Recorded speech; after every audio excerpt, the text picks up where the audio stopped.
awang lấy cái gì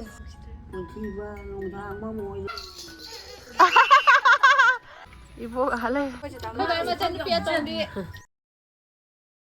Hi guys, मैं उसे दे एक तक हाउ रहे ब्लॉग से लाइक तमें था हम बता कि हाउ रहा इसे लाइक संग द दुक्कत पला आंबने बको अदो लाइक संग द लाइक का कई में आम साले बे युम मनुंग द नाम साते बको लाइक संग युम का खरा लाप नहीं अदो लाइक संग दे ले हाउ का कई अदो दुका तकेले के कई आम साले बा खोई लाइक संग द अदो दुना शुम पाम जब लाइक नहीं ना वीडियो दगा तुम हापनिंग बदो अदो ओए वो हांगे उदब जो कोई रे अदो दुना तुम हेक पदो उलके तौबने को लाइक पदो अदो हेक पलोरे सिदा खागी ले हाउ जो सात ले मखोई ने बोंगना ताबा ngaktane lai makat makan hoi sa tabai wan ado hojik lai khurumba loire aina katliba lai jingyang lai makal ahum di sala mena makal ahum di kalai na pamjaba ngaktane haba takhilai jai am pamjai hauji am pamjai ado nong chubai ni ko kaino katli ja manggon da katli je Ado miyam video jam ka hen hausan ringai dane ko gentle face wash amaga moisturizer mag ulake mama artagi beetroot gentle face wash aduga beetroot hydra full moisturizer ni sigi anisne ko ainu ulak to se mangonda yawi ba ingredients se moi animak ta hai tare beetroot aduga hyaluronic acid yawminare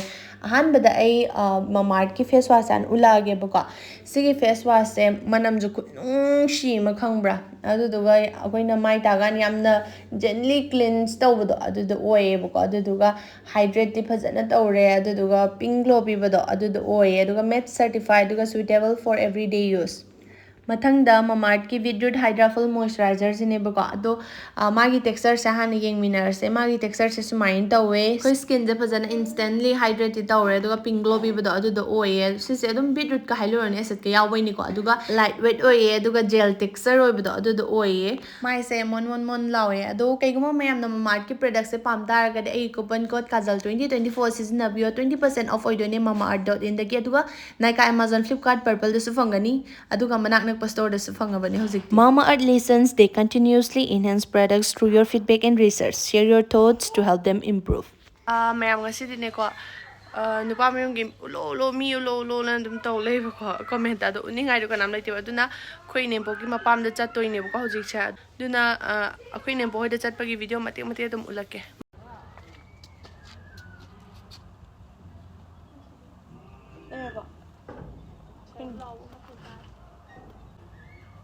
picture ni yan jal lage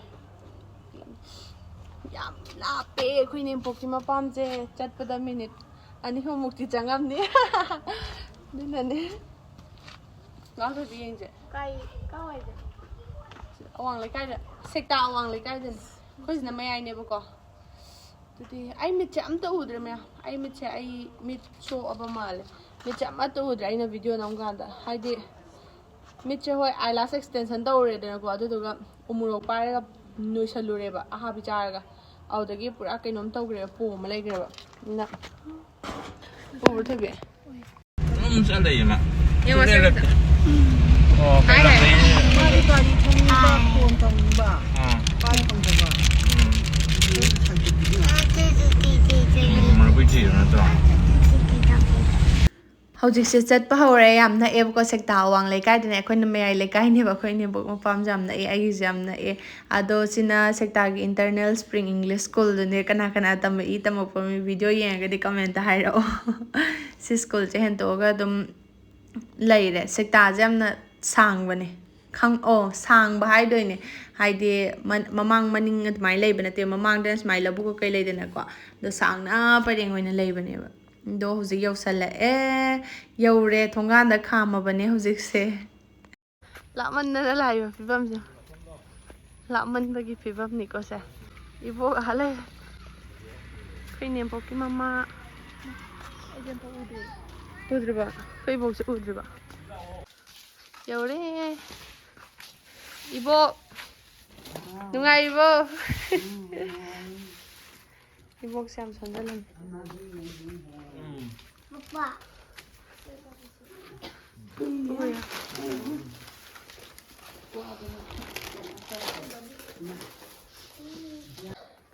Eben apa me? Yang sabi. Ibu siya hanu salam me ko. Ma jadi wong pulih lah kan. Ibu saya sama. Ai ki inaw na pinay po. Atombi. Mai pu mau. 누시에 에스테. 이거 자기가 저러게. 자기가 저러게 봐. 안강 불러. 엄마고 봐. 이보부. 강제 꾸이래 꾸지 봐. 야 파절을 보야. 이베나 밤에 이베나. 이베나 밤에 게임 하이드레트. 오케이.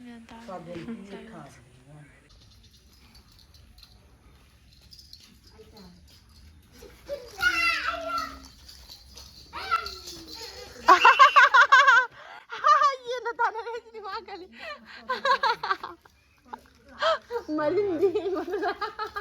Iya na kita cuma mau tanah lah ini. Panjang gitu. 보시가 농장 봐. 보이고. Enjoy. 아빠가 Enjoy. 보시가 농장 봐 모이잖아. 너희 뭐야 농아였고. Nungai lagi Eben. Saya centok gitu lah sila. Eben aku yang 나대로 나리 해줄게. 아이들은 보시가 농장 봐 모이고. Oh jadi ayo. Ajar lagi ayo. Ah good boy. Lau nang kau yang lau. 농아가 파이네. Sina ko Enempokki manaw na pa tombagi. Macha na pa. Siga moy macha ni ko. Nahaka habane. Nahaka maga. Kaise tada. Okay, bye. Ibay. Mabay masya. Mabay masya.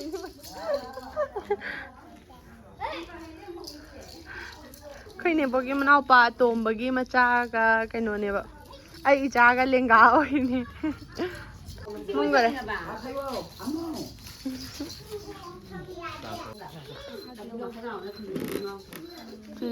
Mayam akhoi Enempokki manaw pa atom se aigi de oza ne ba ko ado tg da hana puram ban hoje puti atopa da transfer la e ba ko khangba yaw de hairam mo mayam tg da oram ba saribos na du ne mayam akhoi dum hal e ba ko akhoi Enempokki mim da gi adum video nuksi da na mati mati namba ne sina nongalaga akhoi pam da chat pai ne akhoi ne hoi mayam chak cha ba gi ko khambra pulap chamina je na unabagi ne ba ko ai dum video jamati umte hapake akhoi ne gi mama na bi myam yaw ulo ulo hai ba aduna akhoi ne suna bu lake da bune sidi Ko je nào tuần đi không? Cái video đã. Không được. Ko je tao. Ko ba ma chân pia tuần đi.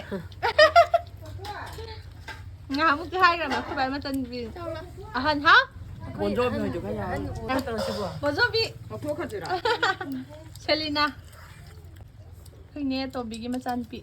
Ma gi ma chan bi. Ina ma sa. khoi chak charam chaminaraga khoi ne ju chatkidore akhoi ine tom bizina yang bupi da pan bane ba ko adu juga ine hanna kangla da pan bane do moi garim cha da smai la e moi mamam cha chat khare ai video dam ta yaudri na dum video je nam bane ba ko aduga khoi hojik bisal chatlu je na bisal da chatla yengo heaven na auto to ma da gata nom ba da taise ado akhoi che hoi ju pulap ne khoi chatli je aduga dum video je swai da dum loire da haidi bisal dang ha ko re aduga cái hai ni lôi sân cái này vào đó, ado video sẽ lôi phóng những bài đăng một cái thằng chơi mà thằng video đông thiên nở sẽ